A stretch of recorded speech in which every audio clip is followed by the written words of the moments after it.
नमस्कार दोस्तों। बहुत दिनों से लगभग 2 महीने से ज़्यादा हो गए, चैनल में किसी प्रकार का कोई अपडेट नहीं था, कोई वीडियो मैं डाल नहीं पा रहा था। बहुत सारे इसके कारण थे। अभी हाल ही में आप लोगों को पता है कि मध्य प्रदेश लोक सेवा आयोग के बाहर 18 दिसंबर से महाआंदोलन हुआ था, जिस आंदोलन पे मैंने भी शिरकत की थी। तो एक निर्णय यहाँ पे निकल के आ रहा है कि कुछ भी नहीं होने वाला है। गवर्नमेंट को ऐसे छोटे-मोटे आंदोलनों की आदत होती है, इससे भी बड़े-बड़े आंदोलनों को उन्होंने झेला है, ठीक है? और वो ज़्यादा कुछ करेंगे नहीं इसमें। जैसे कि 700 प्लस सीट्स की बात हमने की थी और असिस्टेंट प्रोफ़ेसर के इंटरव्यू जो पॉलिटिकल साइंस वालों की जो 2025 में प्रस्तावित है, उसके लिए भी हमने बात की थी, ठीक है? तो इसका कोई ख़ास रिज़ल्ट निकलेगा नहीं। क्योंकि उन्हें पता है बच्चे कुछ दिन हल्ला करेंगे, हम थोड़ा-सा उसको सीट को बढ़ा देंगे, मतलब 700 तो बिल्कुल नहीं बढ़ाने वाले वो लोग। आप लोग भी इस चीज़ को जानते हो, 500 वो जो बोल रहे हैं ना 500 प्लस तो आएगा करके, वो भी बहुत मुश्किल है। और जो 18-13 वाला है, इसकी भी 87-13 वाला जो है, इसको भी मैं आपको बताऊँगा कि ये क्यों है, ठीक है? और ये क्यों अभी तक क्लियर नहीं हुआ, क्यों कोर्ट में अटका हुआ है। तो चलो स्टार्ट करता हूँ अब मैं आप लोगों को बताना। जैसे यहाँ पे लिखा हुआ है, देखिए डॉक्टर राम मनोहर लोहिया का एक कोटेशन है कि उन्होंने कहा था कि अगर सड़कें खामोश हो जाएं तो संसद आवारा हो जाएगी। इस चीज़ को समझिए, जब तक लोग सो रहे होते हैं घरों में, तो जो एलीट क्लास के जो लोग हैं वो अपनी मनमानी करते हैं। संसद में बैठे हुए लोग जनता के प्रतिनिधि होते हैं, वो हमारे ही बीच से निकल के जाते हैं। पर एक बार जब उनके पास पावर आ जाता है, जब किसी के पास पावर आ जाता है ना, तो वो फिर आप लोगों के ऊपर कोई रहम नहीं दिखाएगा, ठीक है? क्योंकि वो शुरू से एलिट नहीं होते हैं, ठीक है? कई लोग होते हैं, जैसे एक सबीना अदीब जी का एक शेर है कि जो खानदानी रईस हुए हैं, रखते हैं मिजाज नर्म अपना, तुम्हारा लहज़ा बता रहा है तुम्हारी दौलत नई नहीं है। ठीक उसी प्रकार का ये मसला होता है कि संसद में जितने भी लोग जाते हैं, वो कोई पहले से ही एकदम करोड़पति टाइप के लोग नहीं होते हैं। हाँ, कुछ लोग होते हैं, कुछ लोग मतलब उनके पास खानदानी जायदाद ज़मीन होती है, तो वो शुरू से अमीर होते हैं, तो वो समझते हैं। बहुत सारे लोग ऐसे होते हैं जो झोला पकड़ के चल देते हैं, जो फ़कीर होते हैं। ऐसे लोगों के हाथ में जब सत्ता आ जाती है, तो फिर वो लोगों को नहीं समझते, क्योंकि उन्होंने अमीरी देखी, मतलब अमीरी शुरू से देखी नहीं थी, है कि नहीं? तो ये सही बात है। इसीलिए संसद जब क्यों आवारा हो जाएगी? क्योंकि वो समझेगी नहीं लोगों को, ठीक है? इसीलिए बीच-बीच में आंदोलन होते रहना चाहिए। हमने लोकसभा चुनाव हुए 2014 से 19 में, ठीक है? फिर 23 में हमने भर-भर के इनको वोट दिया, ठीक है? अब क्यों वोट दिया, इसके पीछे बहुत सारा रीज़न था, ठीक है? जो इसको हम लोग एक प्रकार से, जो एंटोनियो ग्रैम्शी कहते थे, कल्चरल हेजेमनी के कारण हमने इन्हें वोट दिया है, वो आपको मैं डिटेल में समझाने वाला हूँ। कि सारे लोगों ने 29 की 29 लोकसभा सीटें आपने बीजेपी को दी है, ठीक है? कई लोगों को लगता है कि यार ये बीजेपी कांग्रेस क्यों करता है? पूरा खेल यही होता है। अभी आप लोग नहीं, अगर आपके दिमाग में ये सवाल उठ रहा है कि हमेशा यही बात क्यों करता है, इसका मतलब अभी भी आपका नैतिक स्तर बहुत नीचे है, आपको पढ़ने की बहुत सख्त ज़रूरत है। अगर आपको लगता है कि ये इस टाइप की बातें क्यों करता है कि तुमको बेवकूफ़ बनाया जाता है, यहाँ पे जगह-जगह पे मंदिर बनाए जा रहे हैं, हिंदू-मुस्लिम के तौर पे भड़काया जा रहा है, आपको आए दिन सत्संगों में ढकेल दिया जाता है कि फलानी जगह पे सत्संग चल रहा है जाइए, ये सब एजेंट होते हैं। ये अगर आप इन चीज़ों को नहीं समझ पा रहे हैं, जिसको कल्चरल हेजेमनी बोलते हैं, तो आप बहुत पीछे चल रहे हैं। और पॉलिटिकल साइंस के स्टूडेंट आप लोग तो क्रांतिकारी होते हैं, आपको तो बिल्कुल ये समझना ही समझना है। यहाँ पे 29 सीटें हमने इनको दे दी। अब देने वाले कौन हैं? ये तो बोलते हैं ना कि युवा राष्ट्र है, यहाँ पे इतने लोग युवा हैं करके, तो अधिकतर युवा लोगों ने ही यहाँ पे वोट दिया हुआ है, ठीक है? और माता-बहनों को तो छोड़ ही दो, उनका तो मतलब जिस तरीके, अब ख़ैर उनकी भी कोई गलती नहीं है, उनको जैसा ढाला गया है वो उस तरीके से ढल चुकी हैं, ठीक है? आगे देखिए, मध्य प्रदेश जो लेजिस्लेटिव असेंबली 2023 के इलेक्शंस हुए थे, उसमें भी बीजेपी को 163 सीट्स मिले हैं और कांग्रेस को 66 और एक अलग था, ठीक है? तो आप देखिए लोकसभा की इतनी सीटें, ठीक है? बीजेपी को यहाँ पे मतलब मेजॉरिटी मिली हुई है लेजिस्लेटिव असेंबली में, लोकसभा में तो पूरी की पूरी सीटें हमने उन्हें दे दी। उसके बावजूद भी वो जन मतलब लोगों का ही नहीं सुन रहा है।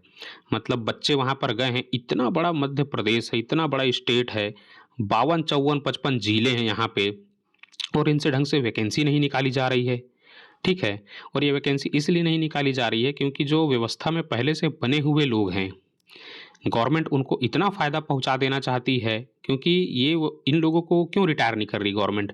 क्योंकि ये लोग जिस समय व्यवस्था में थे, इन्होंने सरकार को जिताने में अपना पूरा मेहनत लगा लिया था। मतलब अपना पूरा जितना भी उनके अंदर कैपेबिलिटी होती है, एक अधिकारी के अंदर, उसने अपनी पूरी कैपेबिलिटी को, अपनी पूरी एबिलिटी को उन्होंने बीजेपी को जिताने में लगाया था। तो अब उसका रिवार्ड उनको दिया जा रहा है कि ठीक है, आप लोग सर्विस पे बने रहिए, इसीलिए उनको रिटायर भी नहीं किया जा रहा है। अगर उनसे कोई गलती हो जाती तो उनको बोलते कि चलो ठीक है, हम इसको खेल ख़त्म कर देंगे। तो भैया एक पनिशमेंट और एक रिवार्ड होता है ना, तो जब उन लोगों ने जब बीजेपी को सपोर्ट किया, सारे अधिकारी लोग, सारा मशीनरी है जितना भी गवर्नमेंट का, वो सारा उस पार्टी को जिताने में लग जाता था, ठीक है? अब उनको रिवार्ड मिल रहा है, इसलिए बच्चे सड़कों पे हैं।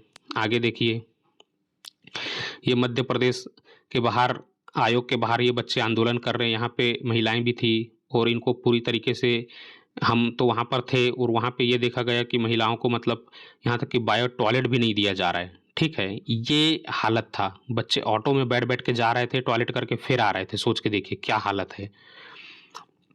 ये इन्कलाब ज़िंदाबाद के नारे वहाँ पे लगाए जा रहे हैं, यहाँ पे लोग खड़े हैं।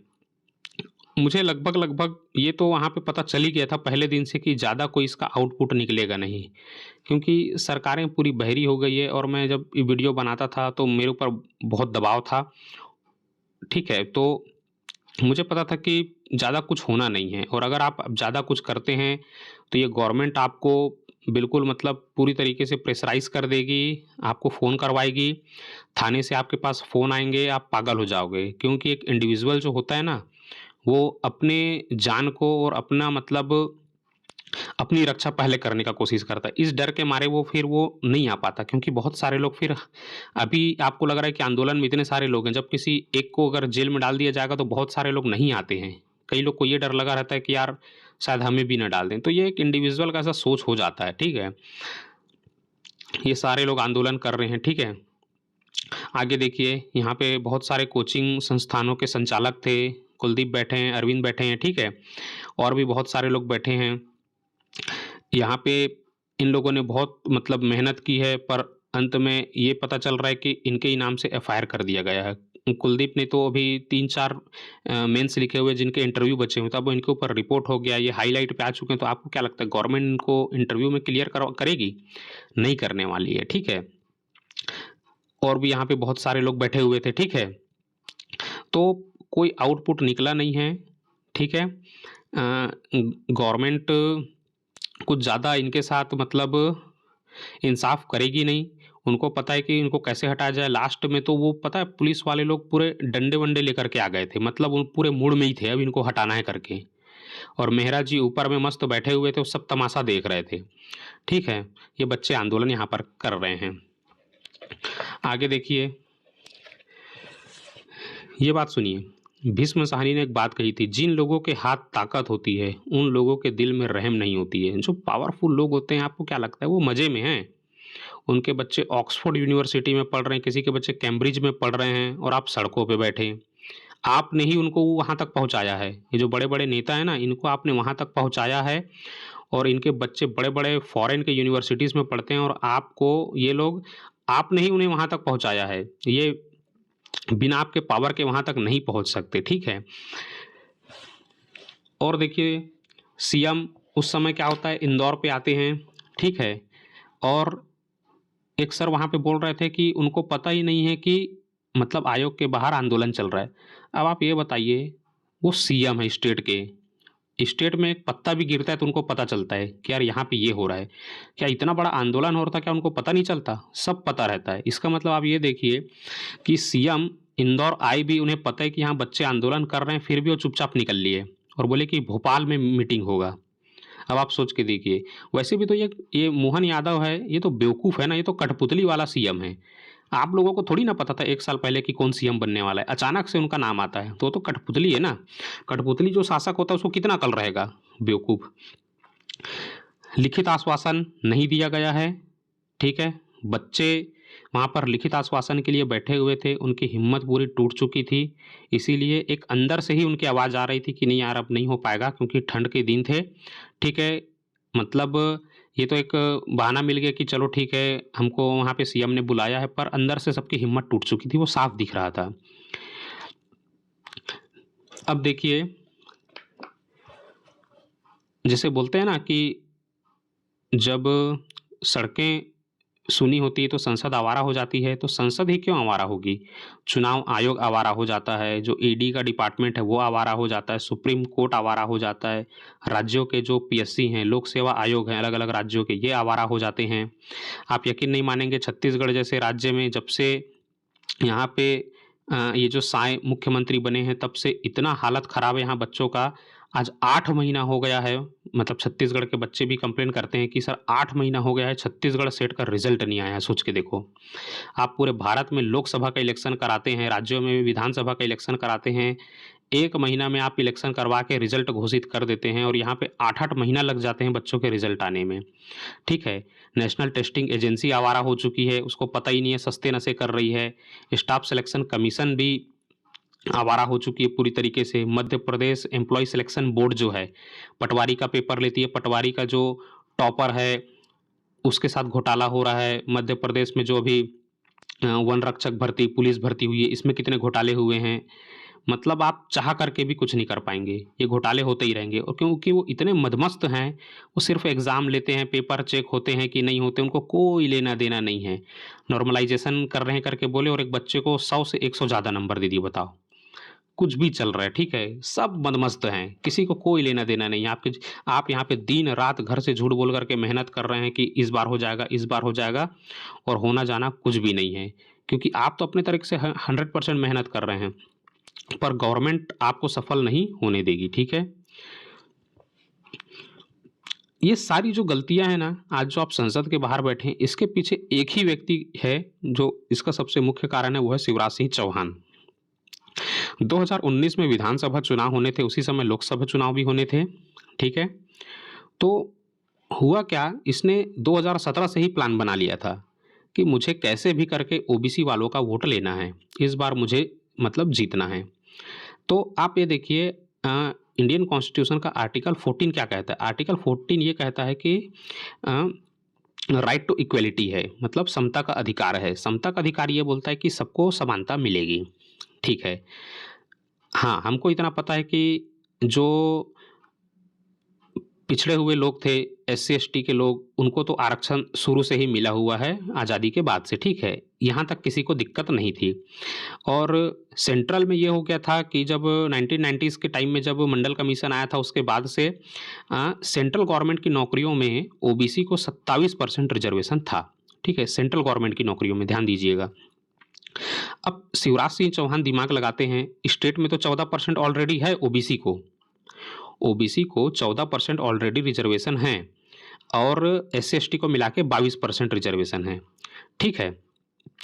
अब इसने दिमाग लगाया कि मुझे मतलब चुनाव जीतना है, तो उसने ओबीसी को लालच दिया कि ठीक है, हम सेंटर में जैसे 27% आरक्षण है, वैसे हम राज्य में भी देंगे। इसलिए उन्होंने 87-13 का बँटवारा किया कि हम जो 13% रिजर्वेशन है, वो ओबीसी वालों को देंगे। तो 14 और 13 कितना हो जाता? 27% हो जाता। पर राइट टू इक्वालिटी ये बोलता है कि आप 50% से ज़्यादा रिजर्वेशन नहीं दे सकते हो, ठीक है? उसको 22 ले लीजिए और इसको 27 ले लीजिए, ठीक है? अगर आप ओबीसी वालों को 27 दे रहे हैं और एससी-एसटी को 22 है, तो ऑलरेडी 49% हो चुका है। फिर सेंट्रल गवर्नमेंट क्या करती है, ईडब्ल्यूएस को और 10% रिजर्वेशन दे देती, तो ऑलरेडी 50% के ऊपर चला गया है, ठीक है? अब यहाँ पे खेल क्या होता है, जो कोर्ट है, कोर्ट आर्टिकल 14 को देखती है बिकॉज़ ऑफ फंडामेंटल राइट। वो बोलती है कि फंडामेंटल राइट है। अब यहाँ पे शिवराज सिंह चौहान और उसके जितने भी मतलब महाधिवक्ता वगैरह हैं, जितने भी मतलब उनकी जो मिशनरी है, मशीनरी है, उनको सब पता है कि ये लागू नहीं होना है, ठीक है? बहुत सारे राज्यों ने जैसे तमिलनाडु जैसे राज्यों ने बहुत पहले से करके रखा है, तो उस समय वो कैसे कर पाए, उसके पीछे बहुत सारे रीज़न्स थे, ठीक है? पर मध्य प्रदेश में ये लागू नहीं हो पा रहा है क्योंकि ऑलरेडी आपको पता है कि ये बहुत मतलब यहाँ पे ट्राइबल्स लोगों की जनसंख्या बहुत ज़्यादा है, तो यहाँ का जो सुप्रीम कोर्ट है वो राज्य की बात नहीं मानेगा, वो सुप्रीम कोर्ट की बात मानेगा, ठीक है? और सुप्रीम कोर्ट केस में चलता है, वो संविधान के बेसिस पे चलता है और वो आर्टिकल 14 का उल्लंघन नहीं करेंगे क्योंकि उनको जस्टिस देना है, वो उसी लिए बैठे हुए हैं।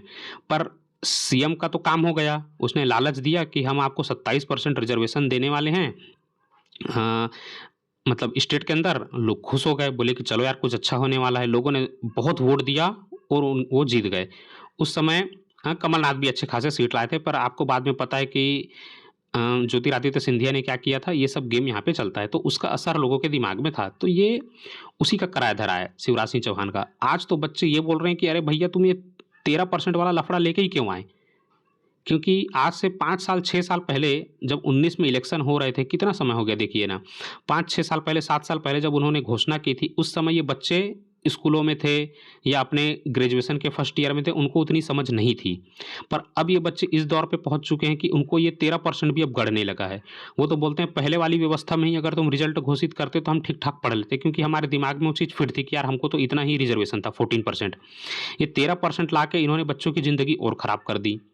एक तो 13% मिल नहीं रहा है और जो 2019 से बच्चे लटके हुए हैं, आप सोच के देखिए। 2019 से बच्चे यहाँ पर लटके हुए हैं, उनका कुछ भी भला नहीं हो रहा है। अरे भैया 14% ही रहता तो अभी तक तो बच्चे मतलब दिमाग में वही चलता ना कि चलो कोई बात नहीं यार इसी से फाइट कर लेंगे, तो एक बार का क्लियरिटी रहता। ये उल्टा लाके इनको फँसा दिया गया है, ठीक है? और ओबीसी को खुश करने के चक्कर में ओबीसी वालों ने भर-भर के वोट दिया और यहाँ पे जब आंदोलन हो रहा था, तो बेचारे पूरे चेहरे वैसे ही दिख रहे थे मेरे को। मतलब आपने उन्हें जिता दिया, आपको उन्होंने लालच दे दिया।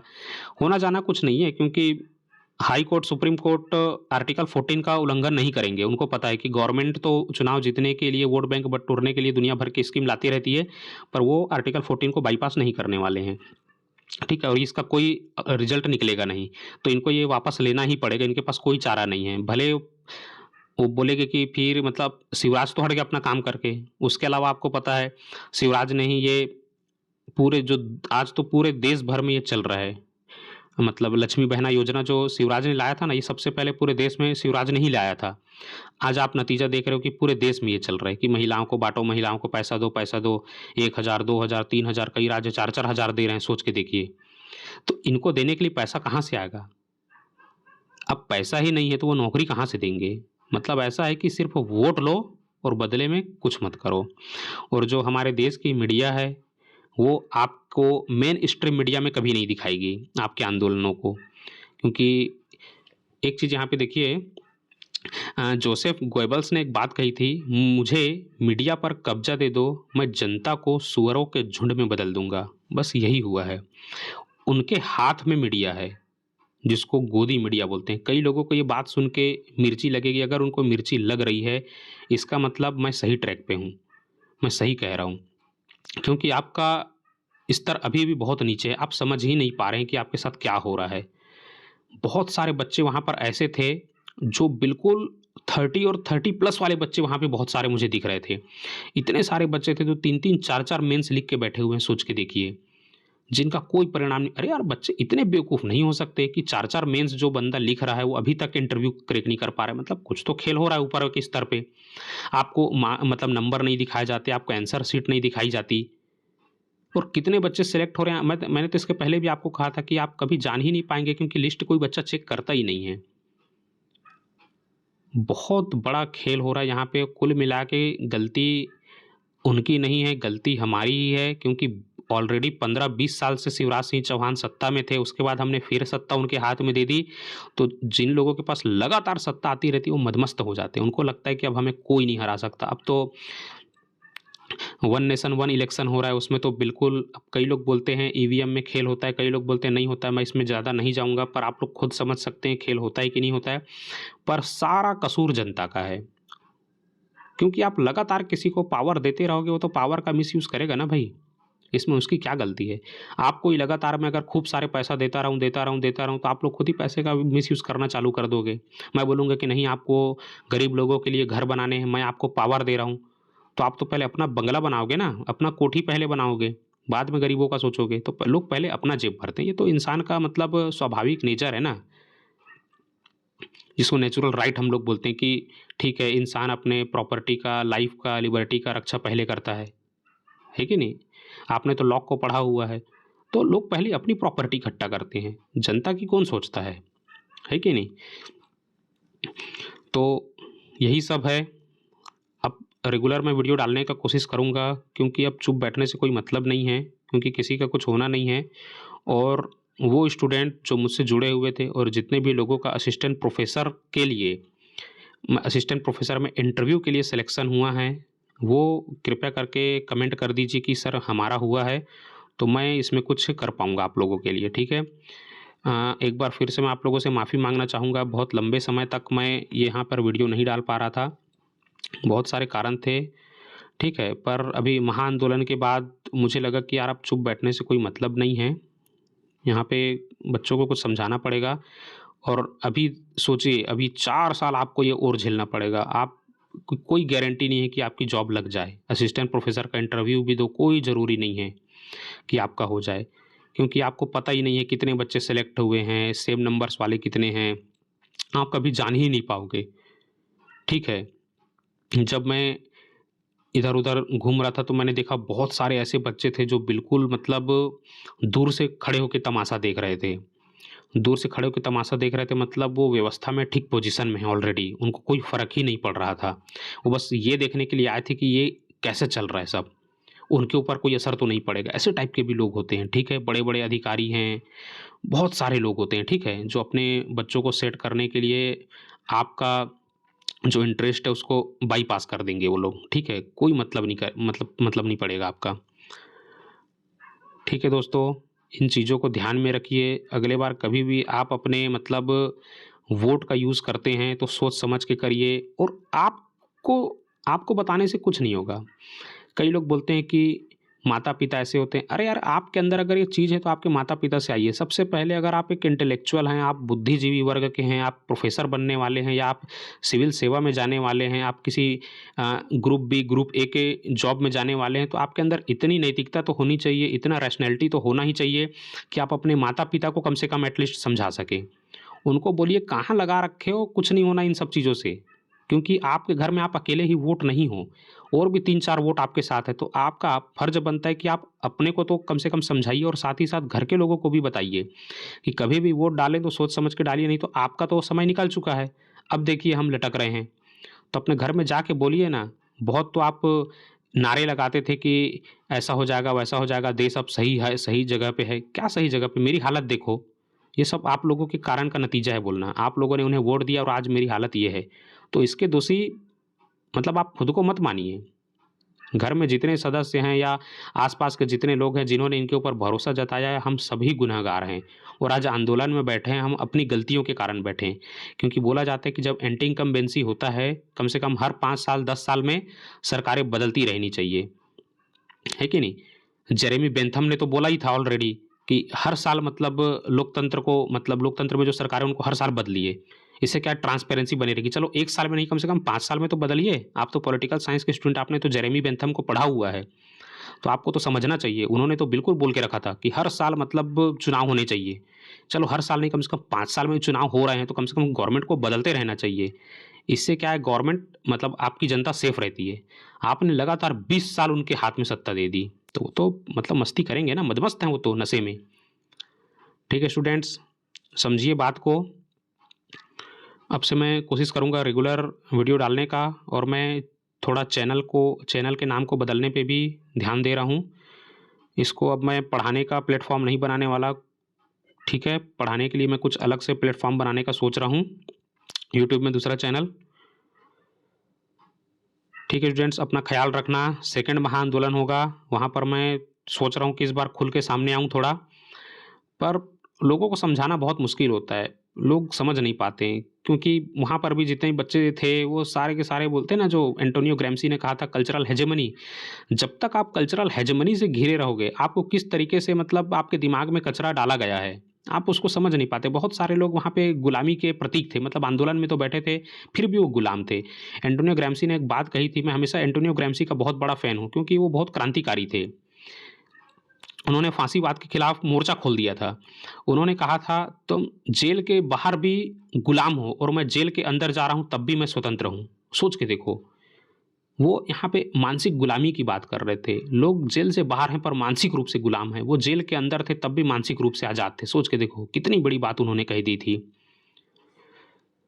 ठीक है दोस्तों, आप लोग पढ़े लिखे हैं, चीज़ों को समझिए। यहीं पे मैं अपनी बात ख़त्म कर रहा हूँ।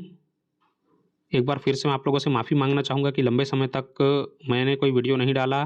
मेरे सब्सक्राइबर जो हैं, जितने भी हैं, मुझे उनसे बहुत प्यार है। वो लंबे समय तक मुझसे जुड़े रहे हैं। आगे मैं आपको निराश नहीं करूँगा, लगातार वीडियो डालता रहूँगा। धन्यवाद।